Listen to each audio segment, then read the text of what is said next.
ஒரு சில ஹீரோஸ் வந்து ஸ்க்ரீனில் பார்க்கும்போது இவங்க வந்து இந்த ரோல் எடுத்து நடிச்சிருக்காங்க, இந்த ரோல் வந்து லைக் நல்லவனாக நடிச்சிருக்காங்க அப்படின்ற மாதிரி தோணும். என்னன்னு தெரியாது, எந்த ரோல் கொடுத்தாலும் எப்படி பார்த்தாலும் நல்லவனாக இருக்கிறாரு. அண்ட் பர்சனலாகவும் சொல்கிறேன், எனக்கு நான் அவர் கூட பெரிய பாண்ட் இருந்ததில்லை. ஆனால் ஒரே வாட்டி தான் மீட் பண்ணியிருக்கேன்.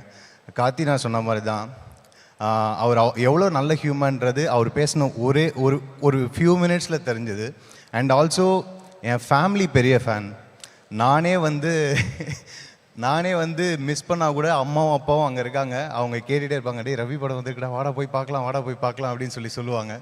ஸோ ரொம்ப சந்தோஷம்னா ரொம்ப சந்தோஷம். First of all happy for you. இது உங்களுக்கு மிகப்பெரிய ஸ்டெப். ப்ரொடக்ஷனாக ஆரம்பிச்சிருக்கீங்க. உங்களோட சாய்ஸ் ஆஃப் ஸ்கிரிப்ட் எனக்கு தெரியும், என்னென்ன மாதிரி ரோல்ஸ் எடுத்து பண்ணியிருக்கீங்க, எவ்வளோ சினிமா கான்ட்ரிபியூட் பண்ணியிருக்கீங்கன்னு தெரியும். சோஷியலி ரெஸ்பான்சிபிளான ஆக்டரும் கூட, அண்ட் மல்டி டேலண்டட் பர்சன்.